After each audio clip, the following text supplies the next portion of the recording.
नमस्कार दोस्तों, मैं हूं आपका होस्ट शम्मी छाबड़ा और आपका फिर से स्वागत करता हूं the Shammi Chhabra laughter and talent show में।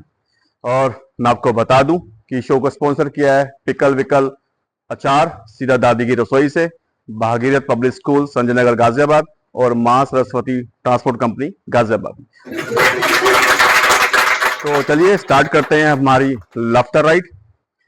तो आज हम बात करेंगे डेंटिस्ट के बारे में। दांतों के डॉक्टर गली गली कुचे कुचों में, शहरों में, गांव में आपको मिलते रहेंगे। भाई ये बताऊं, आज के टाइम में ना कचरे के भाव में मतलब डेंटिस्ट मिल रहे हैं, मतलब कमाल हो गया। इतने इतने डेंटल कॉलेज खुल गए और इतने डेंटिस्ट हिंदुस्तान में निकल रहे हैं ना। और एक कमाल की और बात है कि सबके पास पेशेंट है। अब उसका मैंने कैलकुलेशन लगाया, कब हिंदुस्तान में 140 करोड़ लोग बोलते हैं भाई। अब एक एवरेज आदमी के 32 दांत बोलते हैं हम लोग, एक एवरेज आदमी के 32 दांत होते हैं। अगर जो 32 दांत ना लगाते, 20 दांत भी लगा लें, तो भाई 140 गुना 20 करो, 2800 करोड़ लोग, 2800 करोड़ दांत। अगर 1% भी अगर लोगों के दांत खराब है, सोचिए, अगर 1% भी उसमें दांत खराब है तो 28 करोड़ दांत खराब है भाई। इतने तो डेंटिस्ट ही नहीं है हिंदुस्तान में, इसलिए हर डेंटिस्ट की दुकान चल रही है भाई, और फर्स्ट क्लास चल रही है। और मुझे तो ये लगता है ना कि डेंटिस्ट ना ये एस्ट्रोलॉजर भी है, उनको सिखाया जाता है। भाई दांत देखते बताते हैं कि ये रजनीगंधा से खराब हुआ है या दूसरा फल से खराब हुआ है, या पान मसाले से खराब हुआ है, या फिर ये बीड़ी से खराब हुआ है, ये सिगरेट से पिए खराब हुआ है, या सिगार पीने से खराब हुआ है, भाई ये महंगी चॉकलेट खाने से खराब हुआ है, या ये 1-2 रुपए वाली टॉफी खाने से खराब हुआ है, या बर्गर से खराब हुआ है, या चाउमीन से खराब हुआ है। भाई इनको दांत देखते मालूम चल जाता है। जैसे एस्ट्रोलॉजर फेस देख के बता देता है ना, भैया तुम पे राहु काल चल रहा है, तुम पे ये चल रहा है, तुम पे शनि की दशा चल रही है। दांत देखते बता देते हैं कि भैया ये है। और इलाज ये भैया उसके अनुसार ही होता है।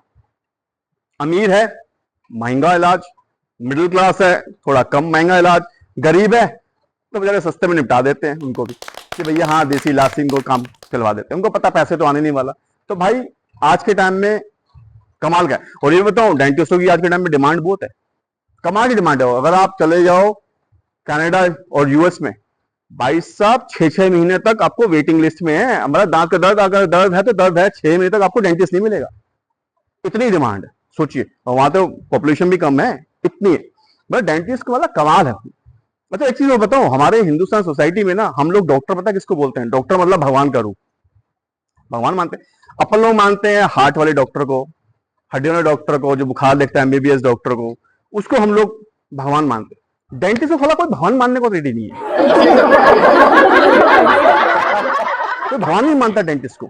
मुझे तो लगता है वो त्रिदेव तो छोड़ो, वो इंद्रदेव, अग्निदेव, वायुदेव, उस कैटेगरी में भी डेंटिस्ट नहीं आते बेचारे। शायद वो ग्रह व्रह वाली जो होती है ना, कि बुध ग्रह, चंद्र ग्रह, उस वाली कैटेगरी में शायद डेंटिस्ट को रख दिया। अच्छा एक कमाल और है डेंटिस्ट के लिए, मैं अगर आपको बात बताऊं, जो डेंटिस्ट कभी आप अगर आप डेंटल क्लिनिक में गए हैं तो भैया वो ना, जब सबसे पहले आज के टाइम में जो डेंटिस्ट होता है वो आपके दांत का एक्सरे निकालता है। भाई एक्सरे देख के ना मजा आ जाता है कमाल से। दांतों की जो शेप होती है ना, ऐसे लग रहा है कि किसी मिस इंडिया की शेप बनी है, कमाल की शेप होती है दांतों की भाई साहब, मजा आ जाता है देख के। मतलब मन गार्डन गार्डन हो जाता है कि भैया ये शेप होती है, कमाल की शेप। अच्छा एक चीज और बताऊं मैं, आपने अगर इंडियन एड्स में देखा है, डेंटिस्ट अगर जो डेंटल क्लिनिक की हमारी एड्स भी आती हैं, और जो आप टूथपेस्ट की एड भी देखते हैं, तो देखिए जो हमारे वो होते हैं डॉक्टर होते हैं, स्टेथोस्कोप लगा के बैठते हैं, व्हाइट कोट पहन के बैठते हैं, देखा होगा आपने। लेकिन मुझे आज तक ये समझ में ना आया कि वो स्टेथोस्कोप से करते कहाँ हैं। दांत सांस लेते हैं, दांत का सांस का कैसे देखते हैं? दांत की सांस की देखते हैं कि सांस कैसे लेता है, या दांत की दिल की धड़कन देखते हैं? अब दांत के अंदर भी दिल हो गया हमें मालूम है, लेकिन ये भैया एड वालों का बनिया, ये इसमें पता नहीं क्या नाटक है, आज तक मुझे समझ में नहीं आया। और हिंदुस्तान में ये है भाई, जिसके गले में स्टेथोस्कोप होता है, व्हाइट वो जो कोट होता है डॉक्टर का वो पहनते हैं, तो भाई उसको डॉक्टर समझा जाता है। आजकल के डॉक्टर क्या सिविल में रहते हैं। तो मैं आपको एक किस्सा सुना रहा हूँ कि एक अपने चौधरी के जाट दादा चले गए क्लिनिक में, भाई कंपाउंडर लगा रखा था स्टेथोस्कोप, और गाउन वो अपना कोट पहन रखा था व्हाइट, और जो मेन जो डॉक्टर था वो जरा सिविल में था, पैंट शर्ट में पहना हुआ था। दादा जाट उसको मानने को तैयार ना कि वो सिविल वाला जो है वो डॉक्टर है, कंपाउंडर से दवाई लेके आ गया। कहता हमारे लिए डॉक्टर भैया वही जिसके स्टेथोस्कोप है।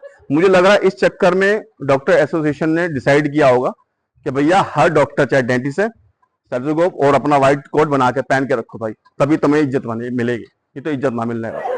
अच्छा, अभी जब डेंटिस्ट की बात ही कर रहे हैं तो भैया चौधरी कहां से पीछे रहने लगा, तो चौधरी बन गया मुन्ना भाई एमबीबीएस की तरह जाट डेंटिस्ट बीडीएस।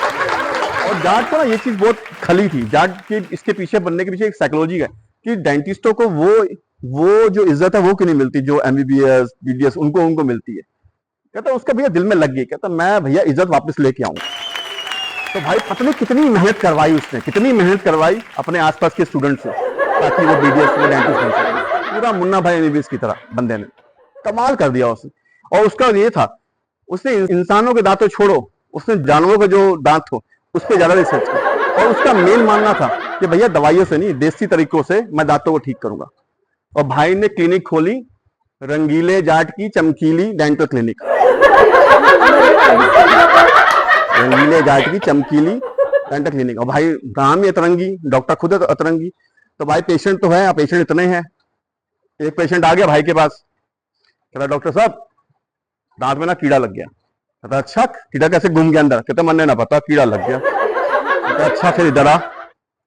जाट ने उसको दे दी दवाई। कहते देखो 2 ढक्कन पीने हैं सुबह, 2 ढक्कन पीने दोपहर को, 2 ढक्कन पीने हैं रात में, और 3 दिन तक पीनी है। चौथे दिन हाथ में लगा दियो दवाई की, कीड़ा खुद बाहर आके भूल लेगा। फिर उसके बाद तू डिसाइड कर कि क्या। कहते सर आप मार दो ना। कहते देख भाई, डॉक्टर जो होता है डेंटिस्ट भी ना भगवान का रूप हो गया है, भगवान का पैदा करे, भगवान मारे ना किसी को।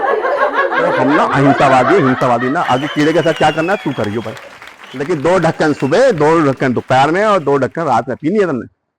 ठीक है भाई।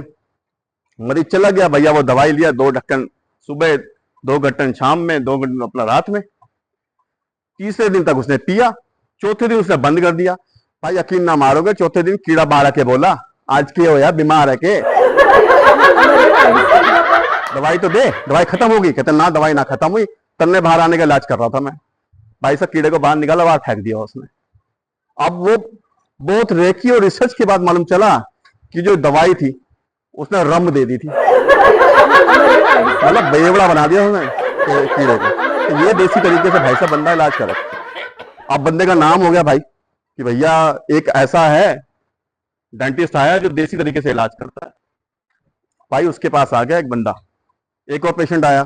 अब उसके आगे के 3 दांत टूट गए। ठीक है भाई, अब टूट गए तो भैया आया कि डॉक्टर साहब मेरे 3 दांत टूट गए। कहते कैसे टूटे भाई तेरे 3 दांत, ऐसे क्या कर दिया? कहता मैंने सखत रोटी खा ली थी। सखत रोटी खा ली थी? तो कहता तुम्हें ऊपर से तेरे बापू ने आके बोला था कि सखत रोटी आके खा ले। कहते सखत रोटी मना कर देता। कहता मनाई तो की थी, तो फिर मना करी, फिर कहता एक मुक्का आके लगा है, मुक्का आके लगा, रोटी खाने से मना कर मुक्का। कहते हाँ। क्या किसने मारा? कहते मेरी बीबी ने। कहते काय को? कहते उसने बनाई थी। तो भाई ऐसे ऐसे, तो भाई साहब जोधरी का देखो आप, वो देखो आंसर देखो। कहते इतनी सुशील बीबी भाई, तन्ने 3 दांत में छोड़ दिया, नहीं लोगों की बीबी तो जबड़ा तोड़ देवे है, क्या करेगा ऐसी बीबी की? कहते 3 दांत में छोड़ दिया, नहीं तो तेरा जबड़ा तोड़ देती। और फिर क्या मैं दवाई लिख रहा हूं भैया, कुछ जो भी हो दवाई करके तेरा कर देंगे काम। लिखना स्टार्ट किया और पेशेंट बोला डॉक्टर साहब समझ ना आ रहा। कहता मैं दवाई लिखी कहां पे, अभी तो मैं इंक चेक कर रहा हूँ, उसमें है ना इंक ना है पेन के अंदर, तो छुपर करती से बिठाता हूं मैं। भाई ने उसका इलाज किया भाई, और उसको उसकी नजर में उसकी जो पत्नी की इज्जत उसने और बढ़वाई। भाई के केस खतरनाक। एक आ गई आंटी उसके पास। अब कई बार क्या होता है जब केस आप बनाते हो तो केस बिगड़ते भी हैं। ऐसा नहीं है डेंटिस्ट आपको हाथों हाथ भगवान है, पर कितने ही दांतों पे उन्होंने एक्सपेरिमेंट किया होता है, कितने ही दांत उन्होंने तोड़े मोड़े होते हैं, तब जाके उनका हाथ साफ होता है। ऐसा नहीं करते वो लोग। तो भैया एक केस हो गया खराब। एक आ गई आंटी, कल जाट डॉक्टर तुमने क्या किया? उसने बोला क्या हो गया आंटी, क्या बात होगी? क्या पहले तो अपनी आंखें टेस्ट करवा। क्या क्यों आंखें क्यों टेस्ट करवाओ? कहते इतनी सुंदर लौंडिया तुझे आंटी दिखी है? ठीक है ताए ताजी जवान हुई लौंडिया, ये बता क्या होया? कहते क्या होया? मेरे नीचे वाले दांत में दर्द था, तूने ऊपर वाला निकाल दिया। कहते बस इतनी सी बात? ताजी ताजी जवान हुई लौंडिया, देखो एक्सप्लेनेशन ये है कि मैंने इसको साइकोलॉजिकल, इसको अटैक बोलते हैं, इसको साइकोलॉजिकल, इसको क्या बोलते हैं, इलाज बोलते हैं। क्या मैं समझी ना? कहते देख ताजी ताजी जवान हुई लौंडिया, तेरे नीचे वाले दांत में कीड़ा था। कहते हाँ। कहते वो क्या है, वो नीचे वाले को बेस बना के ऊपर वाले को खोखला कर रहा था। तो मैंने क्या किया, उसका एम भविष्य क्या था, ये ऊपर वाला, मैंने ऊपर वाला दांत निकाल दिया। अब ये कीड़े को कोई एम मिलेगा नहीं। कहते हाँ। कहते ये हो जाएगा फ्रस्ट्रेट, डिप्रेशन में चला जाएगा। इसको बोलते हैं साइकोलॉजिकल ऑर्डर। डिप्रेशन में हो जाएगा तो बाहर निकल जाएगा। तो सोच, इसको बोलते हैं सांप भी तो मर गया और लाठी बिना तोड़ी। भाई साहब वो जवान हुई, नई नई ताजी ताजी जवान हुई लौंडिया, आंटी उसको दंड में नमस्कार करके गई। तो ये था हमारा चौधरी भाई साहब, मतलब कमाल का, मतलब डेंटिस्टों का अगर मुन्ना भाई करो ना तो चौधरी का नाम अगर टॉप पे आए। तो भैया डेंटिस्टों का बहुत बहुत आज के टाइम में रिस्पेक्ट है। और ये तो था मजाक, और आशा करता हूँ कि आपको ये अच्छा लगा होगा। और ऐसा नहीं है, ऐसा डेंटिस्ट नहीं होते, हम लोगों ने क्या ह्यूमर वे में लिया है। तो डेंटिस्टों से इलाज करवाइए और वो जो बोलते हैं वैसा कीजिए, और जंक फूड और मिठाई विठाई और मीठी चीजों से थोड़ा दूर रहिए ताकि दांतों की सफाई वगैरह हो सके। तो आज हम अब हमारा नया सेगमेंट है नए टैलेंट से मिलने का। तो मिलते हैं नए टैलेंट से और उनके बारे में कुछ जानते हैं।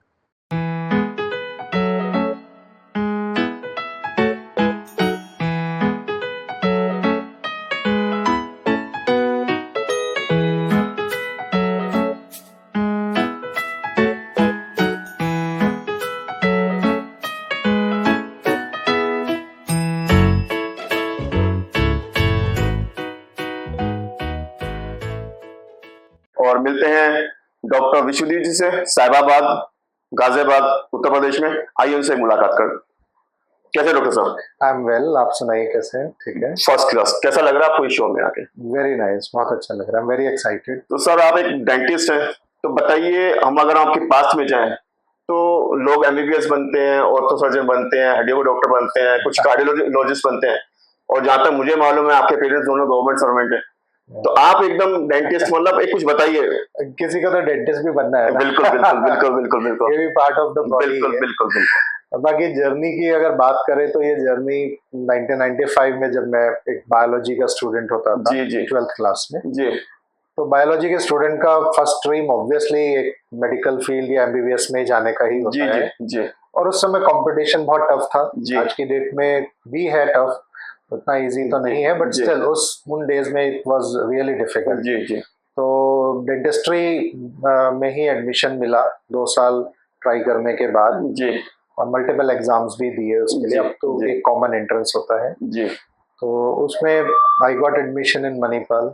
तो मणिपाल एक रिनाउंड यूनिवर्सिटी होती थी। जी जी, तो जब मैंने इंक्वायर किया तो आई केम टू नो के it is leading college in India's number 1 college okay for dentistry. Okay तो वहां से थोड़ा एक क्रेज हुआ कि चलो कुछ सीखेंगे तो अच्छा ही सीखेंगे, okay it's a nice place, it's a nice college. तो रिग्रेट होता है कि एमबीबीएस के लिए ट्राई मारा था भाई, डेंटिस्ट बन के? कभी घर वालों ने कोई टोंट मारा, कभी कुछ? नहीं, शुरू में फर्स्ट ईयर में जरूर होता था जी, लेकिन जब धीरे धीरे वो मेडिकल के सब्जेक्ट्स भी actually first year, second year, third year तक रहते ही हैं। जी जी हम जी लोगों का ये जो कोर्स रहता है 5 इयर्स रहता है, 1 साल लास्ट में इंटर्नशिप होता है। जी, तो थर्ड ईयर तक मेडिकल के मेडिसिन सर्जरी तक के सब्जेक्ट्स भी इसमें इन्वॉल्व होते हैं। अच्छा, तो we study actually entire body. Okay तो सिस्टम्स पूरे ही पढ़ाए जाते हैं, बट कहीं ना कहीं एक स्पेशलाइजेशन जो होता है वो माउथ से रिलेटेड। तो रिग्रेट फील होता है कि क्योंकि इंडियन सोसाइटी का एक होता है ना कि डॉक्टर मतलब एमबीबीएस, एमडी, हार्ट वाला, हड्डियों वाला, ये तो भैया डेंटिस्ट है, दांतों वाला डॉक्टर है। तो कभी रिग्रेट लगता है कभी कुछ?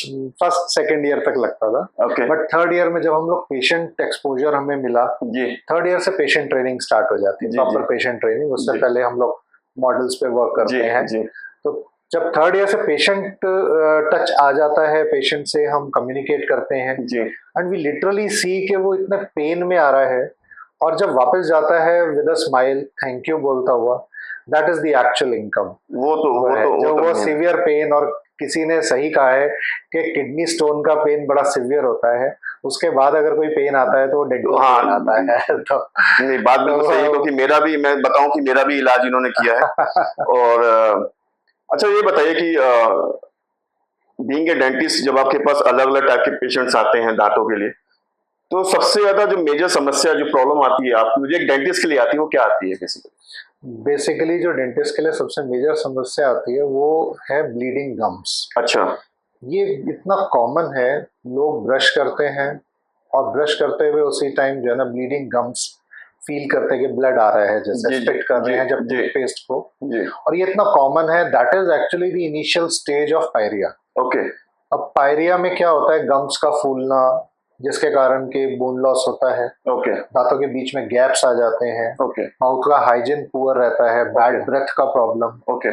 हम जिन घरों में रहते हैं जहां हम सरवाइव करते हैं जी, कई बार हमारे पीयर्स होते हैं, हमारे सिबलिंग्स होते हैं जी, या कोई रिलेटिव है, उनके माउथ से हम वो बैड स्मेल फील कर रहे होते हैं बट हम टोक नहीं पाते। हाँ जी, बिल्कुल बिल्कुल। That is actually the initial stage of pyorrhoea, जिसके कारण वो स्मेल आ रही होती है। ओके।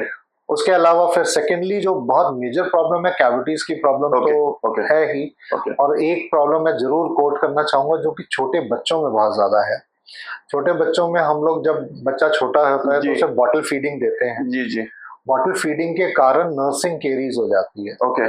और वो छोटे बच्चे अराउंड 3 साल 4 साल, अभी नए नए दांत आए हैं, मिल्क टूथ है, और मिल्क टूथ सारे के सारे ऑलमोस्ट नर्सिंग केरीज की वजह से गल जाते हैं। जी जी। ये आज की डेट में इतना कॉमन प्रॉब्लम है कि 7 साल की एज में जहाँ परमानेंट दांत आने शुरू होने हैं, उससे पहले ही वो परमानेंट दांत भी गलने शुरू हो जाते हैं, just because of the infection जो मिल्क टूथ से परमानेंट में पहुंचा होता है। ओके, तो आप ये मतलब ये जनरल प्रॉब्लम्स आपके पास काफी प्रॉब्लम। अच्छा, अगर मैं एक फनी क्वेश्चन पूछूं कि जब कभी पेशेंट का किसी के दांत का इलाज कर रहे हैं और वो दांत इलाज जो आप करना चाह रहे थे वो गलत हो गया और पेशेंट को नहीं मालूम चला, और आप फिर कैसे ठीक करते हैं? मतलब उसको होता तो होगा, ऐसा तो नहीं जनरली वैसे क्लिनिकल सेटअप में तो ऐसा नहीं होता है, क्योंकि कभी हुआ है, कभी इनिशियल स्टेज में कभी हुआ है? मैं आपको बताता हूँ कि बहुत इनिशियल स्टेजेस में जब कॉलेज में होते हैं हम लोग, तो एक समस्या आती है एक्चुअली। कॉलेज में जो एंट्रेंस एग्जामिनेशंस होते हैं वो ऑल इंडिया बेसिस पे रहते हैं जी।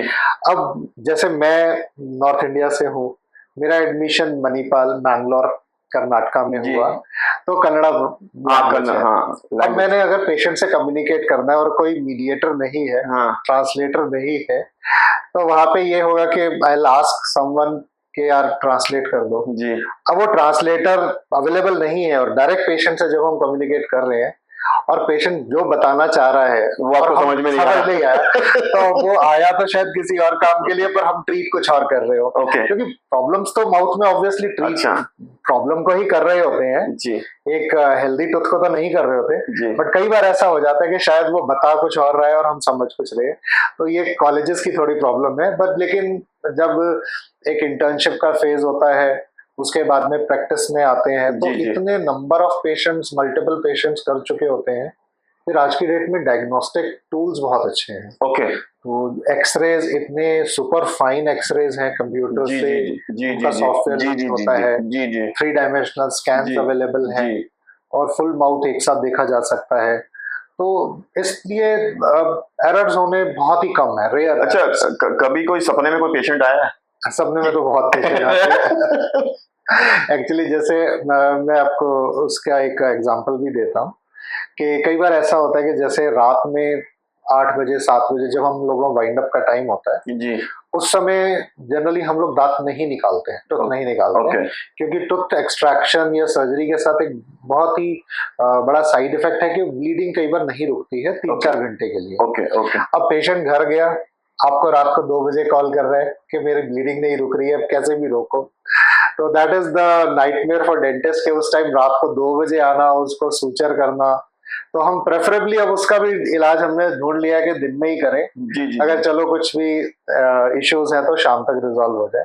तो ज्यादातर सर्जरीज मॉर्निंग में करते हैं, तो इस तरह के पेशेंट जो है ना, अब तो नहीं बट हाँ आज से 5-7 साल पहले तक कई बार क्लिनिक से पेशेंट को भेजा और आधे घंटे बाद ही कॉल आ गया कि मेरा ब्लड नहीं रुक रहा है, आपने दांत निकाला था।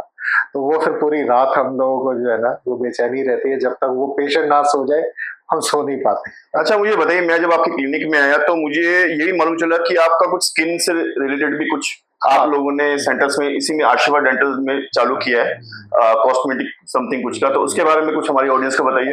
एक्चुअली हम लोग डर्मा से रिलेटेड ट्रीटमेंट नहीं करते हैं, जो स्किन स्पेशलिस्ट की एक अलग फील्ड है एमबीबीएस के बाद, तो we don't go into that field, interference नहीं करते हैं। लेकिन कुछ कॉस्मेटोलॉजी से रिलेटेड प्रोसीजर्स हैं जो कि जैसे लेजर हेयर रिडक्शन हो गया, स्किन पिगमेंटेशन है, और ब्यूटिफिकेशन है, या आजकल ब्राइडल का बहुत है। तो इट्स नॉट मेकअप, बट लेकिन नेचुरल स्किन टेक्सचर को थोड़ा ग्लो देना, स्मूथनिंग देना, या कोई माइनर वॉट्स वगैरह है उनका रिमूवल है, तो वो भी आप करते हैं? एक एस्पेक्ट, हाँ, उसमें मेरे साथ मेरी कुलीग भी हैं जो एसोसिएटेड हैं, क्योंकि ज्यादा फीमेल्स का उसमें रहता है। हाँ जी, बिल्कुल। और females are more conscious than male for their beauty, तो वो ज्यादा ट्रीट करती हैं। तो she is my colleague. Otherwise post graduate diploma of cosmetology मैंने भी किया हुआ है। क्या बात है। तो अगर कोई मेल्स होते हैं देन आई ट्रीट देम। तो ये रहता है। अच्छा, एक और फनी क्वेश्चन पूछूं कि कोरोना में आप क्या कर रहे थे, क्योंकि सब तो डॉक्टर बिजी थे और दांतों को तो कोरोना भी नहीं होता, तो आप क्या कर रहे थे उस दौरान? कोरोना में नहीं, कोविड में शुरू में 15 से 20 दिन काफी, जब तक ये गाइडलाइंस प्रॉपर्ली क्लियर नहीं थी, हमने फिर 15 डेज बाद स्टार्ट कर दिया था। सबसे पहले हमने वही पेशेंट ट्रीट किए जिनका पेंडिंग था। हम कॉल करके उनको बुलाते थे। 2 पेशेंट्स के बीच में 1 घंटे का गैप करके सैनिटाइजेशन करना। इसी तरह से पूरे दिन में मुश्किल से 2 या 3 पेशेंट्स अटेंड करते थे। अच्छा, मुझे एक चीज बताइए, मेरे सूत्रों ने मुझे एक इंफॉर्मेशन दी है कि आपने कुछ तो हिमाचल में आपने कुछ नेचुरोपैथी की तरफ अपने एक बहुत बड़ा सेंटर खोला है। हमारा सेंटर है, इसका नाम हमने आशीर्वाद हेल्थ रिट्रीट रखा है, और ये शिमला से 30 किलोमीटर आगे एक बहुत ही सुंदर तहसील है थ्योग। तो ये थ्योग में पड़ता है और बहुत ही सुंदर एक वादियों के बीच बसी हुई जगह है। ट्रीटमेंट किस किस चीज का होगा वहाँ पर? उसके अंदर नेचुरोपैथी है। नेचुरोपैथी के अंदर 5 एलिमेंट्स ऑफ लाइफ जिन्हें हम मानते हैं, जो मड है, वाटर है, एयर है, सनलाइट है, तो इन्हीं के द्वारा ट्रीटमेंट होता है नेचुरोपैथी के फील्ड में। उसके लिए एक्सपर्ट डॉक्टर्स की टीम है, और वो उसमें गाइड करते हैं, ट्रीटमेंट प्लान करते हैं। तो वहाँ से ट्रीटमेंट या रहने का भी कुछ इंतजाम है? सब कुछ है, सब कुछ है। हाँ, 50 people can stay there। अच्छा, 50 लोगों की ऑक्यूपेंसी के लिए। तो मतलब बीमारी ऑलमोस्ट हर बीमारी का इलाज है वहाँ पर, और नेचुरल ऑलमोस्ट आप कह सकते हैं, जैसे डायबिटीज, नेचर के साथ आज की डेट में, क्योंकि डायबिटीज कैपिटल ऑफ वर्ल्ड कहलाया जाता है इंडिया, तो वहाँ पे आयुर्वेदिक ट्रीटमेंट्स भी हैं, Ayurvedic cardiac therapies, medicine, Panchakarma therapies, सिंघी थेरेपी होता है, एक्यूपंक्चर है, एक्यूप्रेशर है, फिजियोथेरेपी है, उसके अलावा कोलोनोस्कोपी, एक डाइजेशन से रिलेटेड बहुत लोग परेशान हैं। तो ओवरऑल आप कह सकते हैं कि वहां रह के 7 डेज से लेके 14 डेज तक हम रिकमेंड करते हैं कि वहीं स्टे करें, और यहाँ तक कि उनको वो डिटॉक्स डाइट भी दी जाती है, वो फूड भी वैसा ही दिया जाता है, डाइट का पूरा ध्यान रखा, ब्लड प्रेशर है और अनेकों जो भी आप हेल्थ या लाइफस्टाइल डिजीजेस समझे।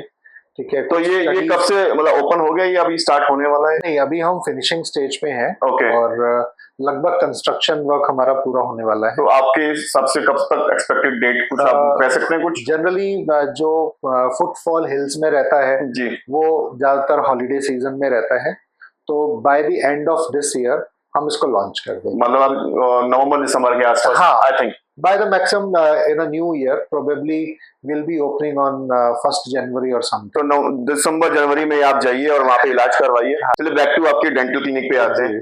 अब मुझे बताइए कि यहाँ पर आपकी क्लिनिक में आजकल तो टेक्नोलॉजी एक से बढ़कर एक आ गई है, तो कुछ शॉर्ट्स में कुछ बता दीजिए कि क्या क्या करते हैं, इम्प्लांट वगैरह किस टाइप का कुछ और होता है?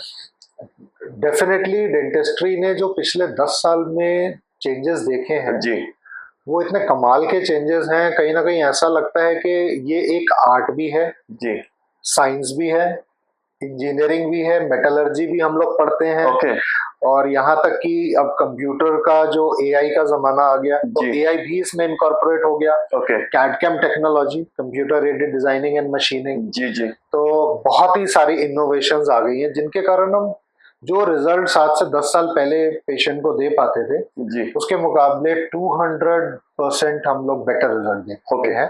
एक छोटा सा उदाहरण दूंगा, बहुत ज्यादा डेंटिस्ट्री के बारे में एक्सप्लेन करना तो it will be a huge interview, तो मैं आपको शॉर्ट में बताता हूँ। एक बड़ी कॉमन प्रॉब्लम जो एल्डरलीज में आती है, बुजुर्ग लोगों में, कि जब 60 साल के बाद कई बार दांत लूज होने लगते हैं, बोन्स वीक हो जाती हैं, तो बोन लॉस शुरू हो जाता है, और बोन लॉस के कारण, ऑस्टियोपोरोसिस के कारण दांत जो है वो गिर जाते हैं या लूज हो जाते हैं, और मेडिकल इश्यूज भी रहते हैं साथ में एसोसिएटेड, डायबिटीज है, कुछ अनकंट्रोल्ड है।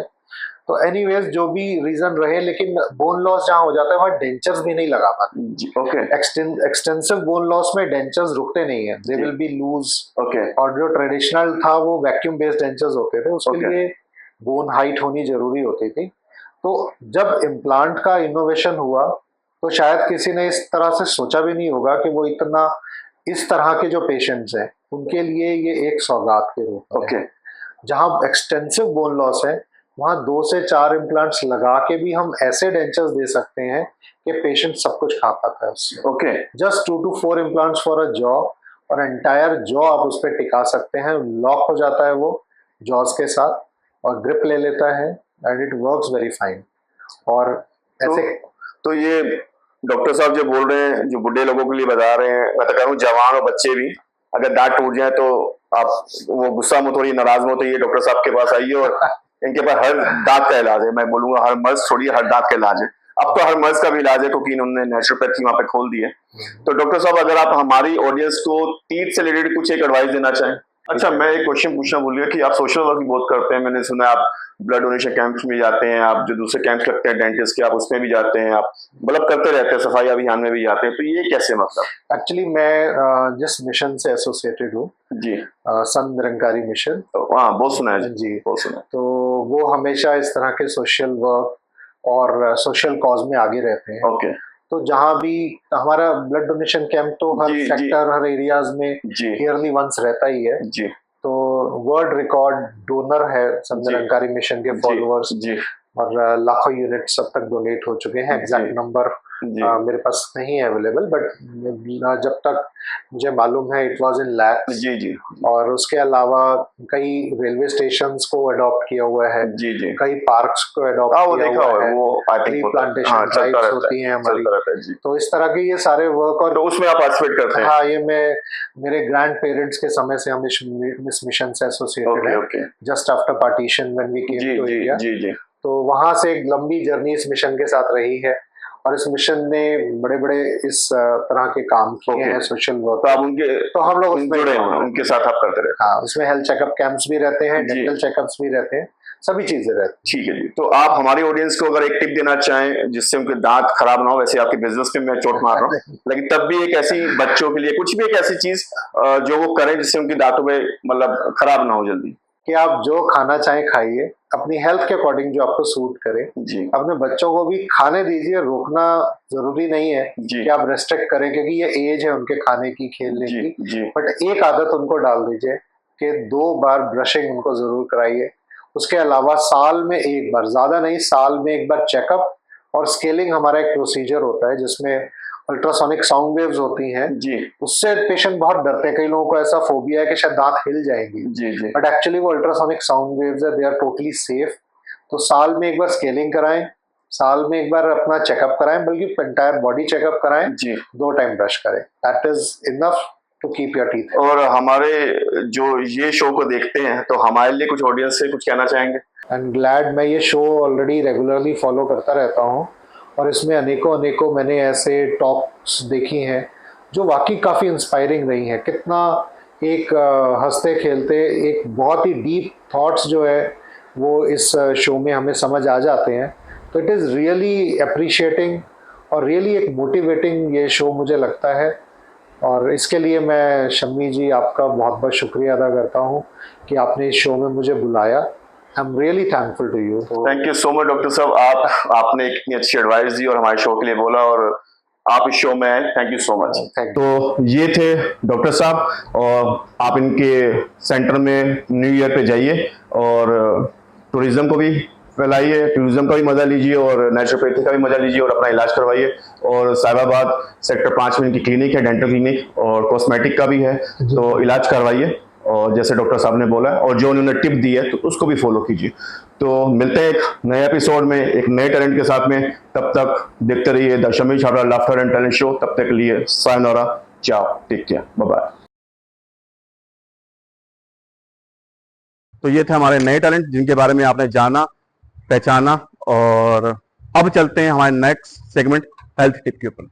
तो हेल्थ टिप्स में जो मेन टिप है उस पर जाने से पहले मैं आपको 4 चीजें बताता ही हूँ कि आपको अनुलोम विलोम कपालभाति प्राणायाम 5 से 10 मिनट करना ही है। वो आपको 30 मिनट से लेकर 1 घंटे की आपको करनी है। आपको पानी 2 लीटर से लेकर 4 लीटर पर डे आपको पीना ही पीना है।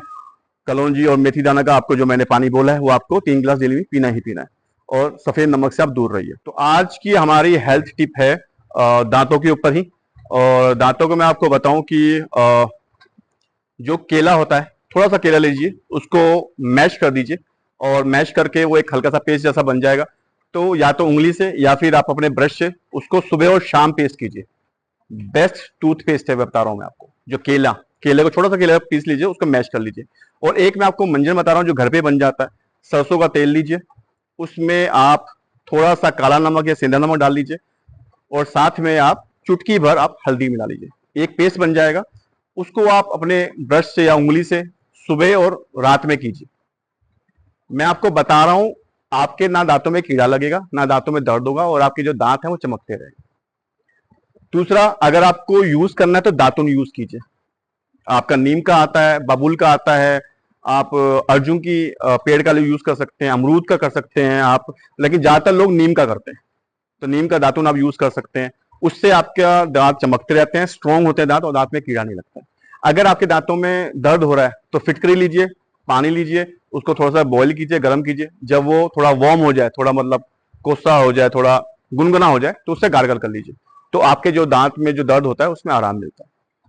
दूसरी चीज है कि अगर लौंग का तेल मिलता है, लौंग का तेल अगर आप दांतों जहां पे दर्द हो रहा है वहां पे लगा लेते हैं तो उसमें भी आराम मिलता है। आप 4-5 लौंग ले लीजिए, थोड़ा सा पानी में डाल के बॉईल कर लीजिए। जब वो थोड़ी वार्म हो जाए तो उससे गार्गल कर लीजिए, उससे भी दांतों में बहुत आराम मिलता है। लेकिन जो मैंने आपको पेस्ट बोला है, सरसों का तेल, नमक, मैं सेंधे नमक और काले नमक की बात कर रहा हूँ, मैं व्हाइट नमक की बात नहीं कर रहा हूँ, और आपका चुटकी भर आपकी हल्दी, इन तीनों को मिलाकर जो पेस्ट बनता है। दातुन नीम का कर लीजिए, और सुबह और शाम को जरूर कीजिए। और पेस्ट अगर आपको करने का वो है तो केले को मैश करके, थोड़ा सा पीस मैश करके आप उसके पेस्ट कीजिए। आपको कमाल, मैं कह रहा हूं, बेनिफिट मिलेगा दांतों में। तो ये करके देखिए, और आशा करता हूं कि आपको ये अच्छा लगेगा, और फिर आप हमें बताइए। और मैं आपको बता दूं कि इस शो को स्पॉन्सर किया है पिकल विकल अचार, सीधा दादी की रसोई से, भागीरथ पब्लिक स्कूल, संजय नगर, गाजियाबाद, मां सरस्वती ट्रांसपोर्ट कंपनी, गाजियाबाद में। तो मिलते हैं एक नए एपिसोड में, एक नए हेल्थ टिप के साथ में, एक नई लाफ्टर राइड और एक नई टैलेंट के साथ में। तब तक देखते रहिए the Shami Chhabra laughter and talent show. तब तक के लिए जय हिंद, जय भारत, टेक केयर। अपने माँ बाप को ध्यान रखिए, अपने आसपास सफाई रखिए। चाओ।